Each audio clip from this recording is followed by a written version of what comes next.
Syria में Israel के बाद अब अमेरिका ने भी एक बड़ी एयर स्ट्राइक कर दी। अमेरिकी फौज के एक हमले में ईरान के समर्थन वाली चरमपंथी लड़ाकों के ठिकाने पर बड़े नुकसान की खबर है। अमेरिका के मुताबिक उसने ये एयर स्ट्राइक ईरान के एक ड्रोन हमले के जवाब में की, जिसमें उत्तर पूर्व सीरिया में अमेरिका के एक ठिकाने को निशाना बनाया गया था। अमेरिका ने आरोप लगाया कि ईरान के ड्रोन का इस्तेमाल करके उसके समर्थन वाले चरमपंथी संगठन ने हमला किया। अमेरिका के मुताबिक उसके ठिकाने पर हमले के पीछे ईरान की फौज की IRGC यानी इस्लामिक रिवॉल्यूशनरी गार्ड कोर का ही हाथ है, जिसने सीरिया में चरमपंथी संगठन को ईरान के खतरनाक ड्रोन से लैस किया। और ईरान के ऐसे ही ड्रोन से एक रोज पहले अमेरिका के एक बेस पर हमला बोला गया। यह हमला चरमपंथी संगठनों के गढ़ उत्तर पूर्व सीरिया में तुर्की की सीमा के करीब अमेरिका के एक ठिकाने पर किया गया। इस हमले में एक अमेरिकी कॉन्ट्रैक्टर की मौत हो गई, जबकि अमेरिकी सेना के 5 जवान जख्मी हो गए। जिसके बाद बाइडेन का पारा 7वें आसमान पर चढ़ गया। उन्होंने तुरंत अपनी सेना को आदेश दे दिया कि किसी भी तरह जल्द से जल्द इस हमले का बदला लिया जाए। अमेरिकी सेना के मुताबिक उनका आदेश मिलते ही एयर स्ट्राइक की तैयारी कर ली गई और अमेरिकी बेस पर हमले के कुछ घंटों बाद ही अमेरिकी फौज ने ईरान के समर्थन वाले चरमपंथी लड़ाकों के ठिकानों पर जोरदार बमबारी कर दी। अमेरिकी फौज का दावा है कि उन्हें ईरान के समर्थन वाले लड़ाकों के ठिकानों की पक्की खबर थी, इसलिए बेहद सटीक हवाई हमले किए गए, जिनमें दुश्मन को संभलने तक का मौका नहीं दिया गया। हालांकि अमेरिका ने यह जानकारी नहीं दी कि उनकी एयर स्ट्राइक में किसी लड़ाके की मौत हुई या नहीं, लेकिन सीरिया में मानवाधिकार के लिए काम करने वाले एक संगठन के मुताबिक अमेरिका के हमले में 11 लोगों की मौत हो गई। इस बीच अमेरिका ने हुंकार भरी कि उसकी सेना पर हमले करने वाला आसानी से बचकर भाग नहीं पाएगा। यानी अमेरिका ने सीधे सीधे ईरान को धमकी दे दी। वहां के रक्षा मंत्री ने चेतावनी दी कि ईरान के समर्थक लड़ाकों पर पलटवार तो बस शुरुआत है, क्योंकि असली सबक तो उन्हें सिखाना है जो ऐसे चरमपंथी संगठनों के हथियार देकर उनकी ताकत बढ़ाते हैं।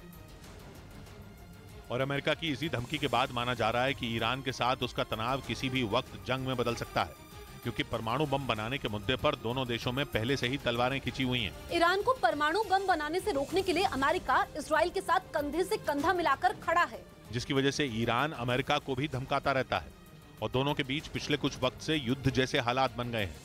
उस पर रही सही कसर सीरिया में अमेरिका के एक ठिकाने पर हुए ड्रोन हमले ने पूरी कर दी, जिसके लिए अमेरिका ईरान को ही जिम्मेदार मान रहा है। ऐसे में इस बात का डर बढ़ता जा रहा है कि कहीं ईरान और अमेरिका के बीच भी जंग न छिड़ जाए।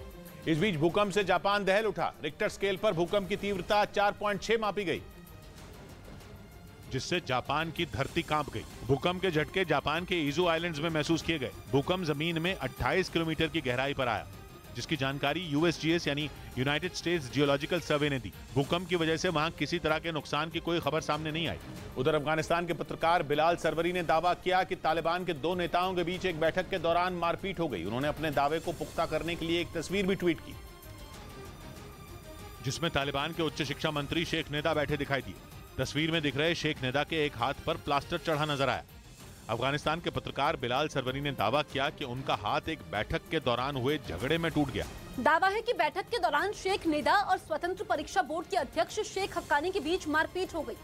बिलाल सरवरी के मुताबिक वहां कैबिनेट स्तर की बैठक में इस तरह के झगड़े आम बात हो गए हैं, क्योंकि तालिबानी नेता एक दूसरे की बात सुनने तक के लिए तैयार नहीं है और छोटी छोटी बातों पर भी वो एक दूसरे से बुरी तरह लड़ रहे हैं। इसी वजह से कहा जा रहा है कि तालिबान अब अपना घर संभाल नहीं पा रहे।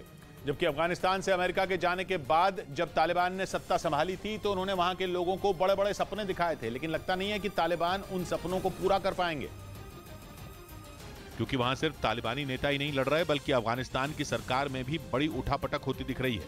इस उठापटक की वजह से अफगानिस्तान के सुप्रीम लीडर अखुंदजादा की कुर्सी खतरे में पड़ सकती है, क्योंकि अखुंदजादा के खिलाफ विरोध बढ़ता जा रहा है। अखुंदजादा के खिलाफ खड़े हुए 2 धड़ों में पहला नाम हक्कानी नेटवर्क के मुखिया और अफगानिस्तान की सरकार में आंतरिक मामलों के मंत्री सिराजुद्दीन हक्कानी का है, जबकि दूसरा नाम तालिबान की स्थापना करने वाले मुल्ला उमर के बेटे मुल्ला याकूब का है। और इन दोनों ने ही अखुंदजादा के खिलाफ मोर्चा खोल रखा है, जिसकी वजह से अफगानिस्तान में एक बार फिर खूनी संघर्ष का खतरा बढ़ गया है। इधर प्रधानमंत्री नरेंद्र मोदी ने वाराणसी को करोड़ों की सौगात दी। इस दौरान उन्होंने देश के पहले पब्लिक ट्रांसपोर्ट रोपवे प्रोजेक्ट का भी शिलान्यास कर दिया और इसी के साथ ही उन्होंने वाराणसी में करीब 1800 करोड़ रुपए की विकास योजनाओं का लोकार्पण और शिलान्यास किया। इस दौरान उन्होंने बताया कि काशी के विकास पर देश और विदेश में लोग उनसे चर्चा करते हैं कि वो किस तरह विश्वनाथ धाम के पुनर्निर्माण से मंत्र मुग्ध है। उन्होंने वाराणसी को 28 परियोजनाओं की सौगात दी, जिसमें देश का पहला पब्लिक ट्रांसपोर्ट रोपवे भी शामिल है, जो अगले 3 साल में बनकर तैयार हो जाएगा। इस बीच पश्चिमी मीडिया ने दावा किया कि पुतिन से लगातार बढ़ते तनाव के बीच वैगनर ग्रुप के लड़ाके जंग का मैदान छोड़ सकते हैं, क्योंकि वैगनर ग्रुप के मुखिया का आरोप है कि उनके लड़ाकों को गोला बारूद नहीं मिल रहा है। पश्चिमी मीडिया के मुताबिक इसीलिए वैगनर ग्रुप अब यूक्रेन से बाहर निकलने की तैयारी में जुट गया। असल में पिछले कई दिनों से ऐसी खबरें आ रही थीं कि पुतिन और वैगनर ग्रुप के बीच तनाव काफी ज्यादा बढ़ गया है। दावा है कि पुतिन ने वैगनर ग्रुप के मुखिया पर भी कई तरह के प्रतिबंध लगा दिए हैं। खबर है कि इसीलिए अब वैगनर ग्रुप के लड़ाके यूक्रेन जंग से खुद को अलग करना चाहते हैं, क्योंकि बिना गोला बारूद के जंग नहीं लड़ी जा सकती। हथियारों की कमी के साथ यूक्रेन के सामने लड़ने का मतलब होगा खुद को मौत के मुंह में धकेलना।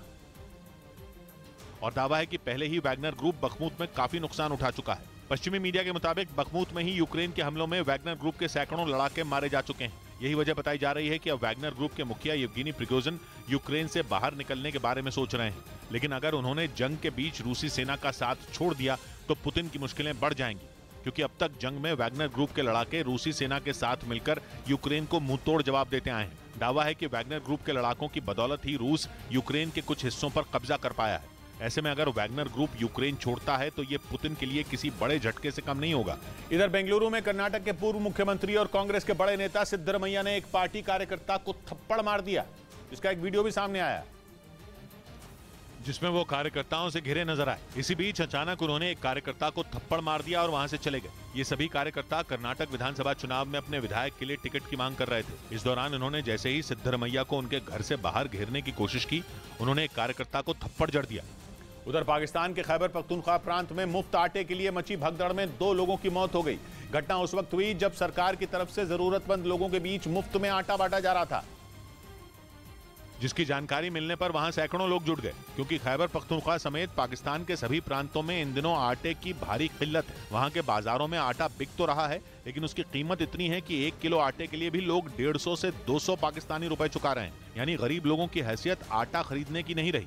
यही वजह रही कि खैबर पख्तूनख्वा में जैसे ही सरकार की तरफ से मुफ्त में आटा बांटने का काम शुरू किया गया, वहां भगदड़ मच गई, जिसमें कई लोग गंभीर रूप से घायल हो गए। और इसी तरह की तस्वीरें कुछ दूसरे इलाकों से भी सामने आई। हालांकि आटे के लिए पाकिस्तान में पिछले कई महीनों से हाहाकार मचा है और आटा न मिलने की वजह से लोग अपनी ही सरकार को कोस रहे हैं। इस मुद्दे पर वहां मारपीट तो अब आम बात हो चुकी है। यहाँ तक कि कुछ इलाकों में आटे के लिए गोलियां तक चली हैं। इस बीच सबसे चौंकाने वाली तस्वीर खैबर पख्तूनख्वा के बन्नू जिले से सामने आई। वहाँ बड़ी संख्या में महिलाएं भी आटे के लिए सड़क को जाम करती नजर आईं, जबकि इस जिले में महिलाओं के बाहर निकलने पर कई तरह की पाबंदियां हैं। लेकिन वहाँ आटा इतना बड़ा मुद्दा बन गया कि मजबूर होकर कई महिलाएं भी सड़क पर उतर आईं और उन्होंने शहबाज शरीफ सरकार का जमकर विरोध किया। वहां के लोगों का आरोप है कि सरकार इस मुसीबत में उनकी मदद करने के बजाय हाथ पर हाथ धरे बैठी है, जिसकी वजह से पूरे पाकिस्तान में लोगों का गुस्सा भड़क रहा है। उनका साफ कहना है कि सरकार सस्ते दाम पर आटे की सप्लाई करने में नाकाम रही है। इसके साथ ही कई जगहों पर सरकारी कर्मचारियों पर ही आटे की चोरी का आरोप भी लगा।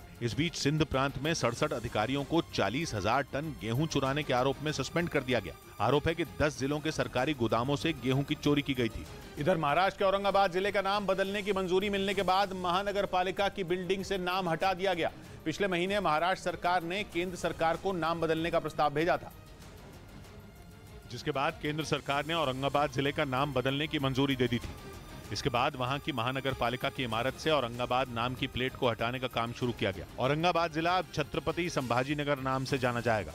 इस बीच रूस के तेज होते हमलों ने यूक्रेन के राष्ट्रपति जेलेंस्की की चिंता बढ़ा दी। उन्होंने यूरोप के देशों से लंबी दूरी तक मार करने वाले हथियारों की अपनी मांग फिर दोहराई और पश्चिमी देशों से जल्द ऐसी मिसाइलें और लड़ाकू विमान देने की अपील की जिनसे लंबी दूरी तक हमला किया जा सके, क्योंकि जेलेंस्की का मानना है कि ऐसे हथियार ही रूस को इस युद्ध में पीछे धकेल सकते हैं और पुतिन की फौज के हौसले पस्त कर सकते हैं। Мої співчуття усім рідним, близьким тих, чиї життя забрав російський терор.